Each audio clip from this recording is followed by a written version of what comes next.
దేవుని నామమునకు మహిమ కలుగును కాక. ఈరోజు దేవుడు మనకిస్తున్న వాగ్దానము కీర్తనల గ్రంథము 5వ కీర్తన 11వ వచనము. నిన్ను ఆశ్రయించు వారందరూ సంతోషించుదురు, ప్రభువునందు ఆనందించుడి అని దేవుని వాక్యం మనకు సెలవిస్తుంది.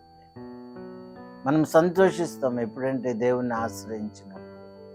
దేవుణ్ణి ఆశ్రయించిన వారికి ఆయన సమస్తము సమృద్ధిగా అనుగ్రహిస్తూ ఉంటాడు. కాబట్టి దేవుణ్ణి ఆశ్రయించిన వారిని ఆయన ఆశీర్వదిస్తూ ఉంటాడు. కాబట్టి మనం సంతోషంగా ఉంటాం. దేవునికి దూరంగా ఉన్న వాళ్ళు సంతోషముగా ఉండలేరు. దేవునికి దూరంగా ఉన్న వాళ్ళు దుఃఖంతో ఉంటాం. దేవునితో ఉన్నవాళ్ళు సంతోషంతో ఉంటారు. కాబట్టి దేవుని ఆశ్రయిద్దాము. దేవుడిచ్చే సంతోషాన్ని మనము పొందుకొని ఆయన కృపలో కొనసాగుదాం. దేవుడట్టి కృప మనకు దయచేయను కాక. దేవా, నిత్యము నీ సంతోషము మాకు అనుగ్రహించి మహిమ పొందమని యేసు నామమున ఆమేన్.